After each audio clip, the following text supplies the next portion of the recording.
আসসালামু আলাইকুম। এখন দেখবেন সংবাদ শিরোনাম। মানিকগঞ্জে দুর্বৃত্তের দেয়া আগুনে দগ্ধ বাস চালকের অবস্থা সংকটাপন্ন, দিশেহারা পরিবারের সদস্যরা। রাতের আধারে আরো কয়েক জেলায় নাশকতা। রাত হলে আতঙ্কের জনপদ নওগাঁর পোরশা সাপাহার সড়কে ব্যারিকেড দিয়ে একের পর এক ডাকাতি, আইনশৃঙ্খলা বাহিনীর ভূমিকা নিয়ে প্রশ্ন। সিরাজগঞ্জে উদ্বেগজনক হারে বাড়ছে ডায়াবেটিক রোগীর সংখ্যা। প্রাপ্তবয়স্ক প্রতি 10 জনের 7 জনই আক্রান্ত, উপযুক্ত চিকিৎসার অভাবে পঙ্গু হচ্ছেন অনেকে। সুনামগঞ্জে হাওর অধ্যুষিত শান্তিগঞ্জে শিক্ষা খাতে পরিবর্তনের হাওয়া, সুফল মিলছে বিশেষ মনোনয়ন পরীক্ষার, কমেছে শিক্ষার্থীর ঝরে পড়ার হার। এতক্ষণ শুনছিলেন সংবাদ শিরোনাম, এখন দেখবেন বিস্তারিত। গতরাত থেকে ভোর পর্যন্ত দেশের 3টি স্থানে বাস পিকআপে আগুন দেওয়ার ঘটনা ঘটেছে। এর মধ্যে মানিকগঞ্জে শিক্ষার্থীদের বহনকারী বাসে দুর্বৃত্তদের দেয়া আগুনে দগ্ধ হয়েছেন চালক। গুরুতর আহত অবস্থায় তাকে ভর্তি করা হয়েছে বার্ন ইনস্টিটিউটে। এছাড়া টানা দ্বিতীয় দিনের মতো আখাউড়ায় রেল লাইনে আগুন দিয়েছে দুর্বৃত্তদের দেয়া আগুনে দগ্ধ হয়ে হাসপাতালে মৃত্যুর সাথে পাঞ্জা লড়ছে সন্তান।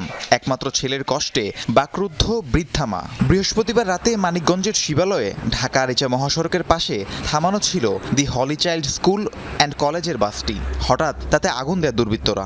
দগ্ধ হন বাসের ভেতর ঘুমন্ত চালক পারভেজ খান। তাকে উদ্ধার করে নেওয়া হয় বার্ন ইনস্টিটিউটে। গাড়িতে ঘুমন্ত অবস্থায় ড্রাইভার ছিল, সে অগ্নিদগ্ধ হয়। পরবর্তীতে মানিকগঞ্জ মেডিকেল থেকে তাকে রেফার করে বার্ন ইউনিট ঢাকায় তাকে রেফার করা হয়। আইসিইউতে আছে, 45% বার্ন হয়েছে। পরবর্তীতে আবার বলা হয়েছে যে 47% বার্ন হয়েছে। আপনার শ্বাসনালী পুড়ে গেছে, ফুসফুসও পুড়ে গেছে। 2 সন্তানের জনক পারভেজের বাড়ি সদরের বারাই ভিকরা গ্রামে। বাড়ি থেকে কর্মস্থল দূরে হওয়ায় মাঝে মধ্যেই বাসেই ঘুমিয়ে থাকতেন তিনি। গত রাতেও তেমনই বাসে রাত কাটানোর চিন্তা করেন, যা কাল হয়ে দাঁড়ালো পারভেজের জন্য। আগুন সন্ত্রাসীদের দৃষ্টান্তমূলক শাস্তির দাবি পরিবার ও স্বজনদের। আমার ছেলের কোনো রাজনীতি করে না, কোনো অপায়া রাজনীতি করে না, কিছু না, শুধু ওর শরীর ভালো না, ঘুমায় রয়েছে। গাড়ি চালায়, আব্বুর উপরে সংসারটা চলে। এখন এই অবস্থাটা হইল আব্বুর, এখন এই সংসার চালানোর কেই নিব। বাসটা অনেক সকালে যাইতে সমস্যা হইতো দেখে সে ওই বাসেই রাত্রে ঘুমাইতো। ঘুমন্ত অবস্থায় এই ঘটনা ঘটছে। পরপর দ্বিতীয় দিনের মতো আখাউড়া রেল লাইনে আগুন দিয়েছে দুর্বৃত্তরা। বৃহস্পতিবার রাতে ভাতশালা রেলওয়ে স্টেশন এলাকায় দুর্বৃত্তরা রেল লাইনের উপর টায়ার ও কাঠে পেট্রোল ঢেলে আগুন ধরিয়ে দেয়। রেল লাইনে আগুনের ঘটনায় কোনো ক্ষয়ক্ষতি হয়নি, রেল শিডিউলেও বিঘ্ন ঘটেনি। তবে নিরাপত্তার পরও একের পর এক অগ্নিসংযোগ হচ্ছে কিভাবে, সেই প্রশ্নের উত্তর খুঁজছেন সংশ্লিষ্টরা। নওগাঁয় সড়ক ডাকাতি থামছেই না। জেলার পোরশা সাপাহার উপজেলা পরিণত হয়েছে আতঙ্কের জনপদে। সন্ধ্যার আগেই ফাঁকা পথঘাট, প্রাণ ভয়ে বাড়ি থেকে বের হতে পারছে না কেউ। পরিস্থিতি মোকাবেলায় বিশেষ পদক্ষেপ নেয়ার তাগিদ স্থানীয়দের। সন্ধ্যা নামতেই হামলে পড়ছে ডাকাত দল, গাছ কেটে ব্যারিকেড দিচ্ছে, এরপর যানবাহন থামিয়ে অস্ত্রের মুখে লুটে নিচ্ছে সর্বস্ব। পোরশা সাপাহারে লাগাতার ঘটছে এমন ঘটনা। কদিন আগে বেজুরা, মুর্শিদপুর ও তারেক জিয়া মোড় সহ 5টি স্থানে টানা 3 ঘন্টা তাণ্ডব চালায় 30 থেকে 35 জনের অস্ত্রধারী দুষ্কৃতিকারী। এর আগে বেজুরা বাজারে একসাথে 18টি দোকানের মালামাল লুট করে। এত ডাকাত হয়েছে যে আমরা অত্যাচারে রাতে ঘুম যারা না, আমাদের স্বামীরা সারাদিন খাটাখাটি করে আসে, ঘুমাইতে পারছে না ডাকাতের অত্যাচার। শুধু রাইতে নয়, বেলা ডুবতেই এই যে আশপাশে এলাকার মধ্যে বুঝে না, বেলা ডুবতেই আম বাগানগুলো আছে, এর মধ্যে ধরে দিন দুপুরে লিলে আছে আমার অবস্থা। ডাকাতদের হাত থেকে রক্ষা পাচ্ছে না কেউই। প্রতিহত করতে এগিয়ে আসায় পাল্টা হামলার শিকার হয়েছেন মুর্শিদপুর গ্রামের কয়েকটি পরিবার। তাদের বাড়ি ঘরেও আগুন দেয় দুষ্কৃতিকারীরা। এই বাড়িগুলো চলে আসে, এই বাড়িগুলো মহিলা ছাড়া ছেলে আসলো না, বেবাকে এক বাড়িতে ঢুকে গেছে আমাদের বাড়িতে। সেখনকার বাইরের না, সেখনকার আগুন লাগিয়ে দিছে। আমরা বেরছি রাস্তাতে, চেঁচামেচি শোনার পরে এই কারণে এটাই আমাদের অপরাধ যে তোমরা বাইরলেন কি কারণে, এই কারণে আমাদের বাসাতে আগুন জ্বালিয়ে দেয়। সারা দেশে নানা কর্মসূচির মধ্য দিয়ে পালিত হচ্ছে বিশ্ব ডায়াবেটিস দিবস। সকালে নাটোরে ডায়াবেটিস সমিতি অফিস থেকে একটি শোভাযাত্রা বের করা হয়। শহরের বিভিন্ন সড়ক ঘুরে কানাইখালী এলাকায় গিয়ে শেষ হয় র্যালিটি। পর অনুষ্ঠিত হয় আলোচনা সভা। ডায়াবেটিস হলে ভয় না পেয়ে সবাইকে সচেতন থাকার আহ্বান জানান বক্তারা। সিরাজগঞ্জে 2 দিনব্যাপী কর্মসূচি হাতে নিয়েছে বাংলাদেশ ডায়াবেটিস সমিতি। সকালে জেলা পরিষদ কার্যালয় থেকে একটি র্যালি বের করা হয়। পরে ডায়াবেটিস পরীক্ষা সহ রোগীদের বিনামূল্যে চিকিৎসা সেবা দেন চিকিৎসকরা। বিশ্বের ডায়াবেটিস আক্রান্ত মানুষের সংখ্যার দিক থেকে বাংলাদেশের অবস্থান অষ্টম। দেশের অন্যান্য জেলায় তুলনায় সিরাজগঞ্জে উচ্চ হারে বৃদ্ধি পাচ্ছে রোগীর সংখ্যা। উপযুক্ত চিকিৎসা না পাওয়ায় পঙ্গুত্ব বরণ করছেন অনেকে। আবার বেসরকারিভাবে কিছু আধুনিক চিকিৎসা থাকলেও তা দরিদ্র রোগীদের নাগালের বাইরে। নিয়মিত শারীরিক পরিশ্রম, খাদ্যাভ্যাস নিয়ন্ত্রণ আর জনসচেতনতা বাড়ানোর তাগিদ সংশ্লিষ্টদের।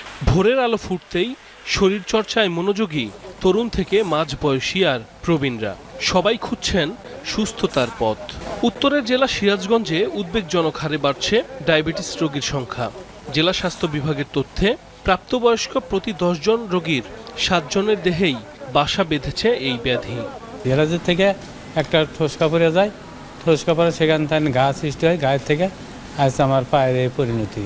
ইয়ং বয়স থেকেই এটা করতে হবে যে আমাদের এই জিনিসটা নিয়ন্ত্রণে আনতে হবে বা আমাদের এইভাবে চলতে হবে। আজ থেকে 20 বছর আগে কিন্তু ডায়াবেটিস কি এটা আমরা জানতাম না। ডায়াবেটিস যে সকল রোগের কেন্দ্রবিন্দু এটাও আমরা জানতাম। নোয়াখালী 5 আসনে বিএনপি মনোনীত প্রার্থী ফখরুল ইসলামের মনোনয়ন বাতিলের দাবিতে টানা বিক্ষোভ অব্যাহত রেখেছে স্থানীয় বিএনপির একাংশ। বৃহস্পতিবার রাতে কোম্পানিগঞ্জের চৌধুরীহাট বাজারে মশাল মিছিল করে স্থানীয় যুবদল ও ছাত্র দলের নেতাকর্মীরা। এ সময় তারা বলেন, দলীয় মনোনয়ন পাওয়ার মতো যোগ্য ও ত্যাগী নেতা থাকার পরও অতীতে জামায়াতের রাজনীতির সাথে যুক্ত ফখরুল ইসলামকে মনোনয়ন দিয়েছে দল। অভিযোগ করেন, মনোনয়ন পাওয়ার পরও বিএনপির কেন্দ্রীয় নেতাদের নিয়ে কুরুচিপূর্ণ মন্তব্য করেছেন ফখরুল ইসলাম। দ্রুত তার মনোনয়ন বাতিল করে যোগ্য ও ত্যাগী নেতা বজলুল করিম চৌধুরীকে প্রার্থী করার দাবি জানায় তারা। ঝিনাইদহের শৈলকুপায় একটি দরিদ্র পরিবারকে আর্থিক অনুদান দিয়েছে আমরা বিএনপি পরিবার। বিএনপির ভারপ্রাপ্ত চেয়ারম্যান তারেক রহমানের নির্দেশে সকালে সংগঠনের একটি প্রতিনিধি দল পরিবারটির সাথে সাক্ষাৎ করে। তাদের খোঁজখবর নেয়ার পর নাসির ও বুলবুলি দম্পতির হাতে তুলে দেওয়া হয় আর্থিক অনুদানের চেক। দিনমজুর নাসির মণ্ডলের প্রতিবন্ধী মেয়ে নাজনীন 13 বছর ধরে চিকিৎসার অভাবে শিকলবন্দি জীবনযাপন করছে। ছোট ছেলে জোবায়েরও মানসিক প্রতিবন্ধী। টাকার অভাবে সন্তানদের চিকিৎসা করাতে না পেরে অসহায় জীবনযাপন করছিলেন নাসির বুলবুলি দম্পতি। যে হাওরের পানি দেখে সাঁতার কেটে উচ্ছ্বসিত সারা দেশের মানুষ, সেই হাওর আর তার পানি সুনামগঞ্জকে পিছিয়ে রেখেছে শিক্ষা খাতে। কারণ এই দেশে পানি মানেই অনুন্নত যোগাযোগ ব্যবস্থা আর দারিদ্রতা। পরিসংখ্যান ব্যুরোর তথ্য মতে সুনামগঞ্জে অক্ষর জ্ঞান শূন্য 40.91%, স্বাক্ষর জানে না 34.98%, যা অন্য জেলার তুলনায় অনেক বেশি। তবে বদলে গেছে শান্তিগঞ্জ উপজেলার চিত্র। একজন সুকান্ত সাহার দারুণ কিছু উদ্যোগে চমকে গেছেন শিক্ষা উপদেষ্টাও। হাওরের বদলে যাওয়া শিক্ষা ব্যবস্থার গল্প জানাচ্ছেন সোহানুর রহমান সোহান। হাওর জেলা সুনামগঞ্জ বছরের 6 থেকে 8 মাস থাকে পানিতে নিমজ্জিত। এক একটি বাড়ি বা গ্রাম তখন পরিণত হয় বিচ্ছিন্ন দ্বীপে। নৌকা ছাড়া কোনো গতি নেই, আবার নৌকা মানেই পরাধীনতা।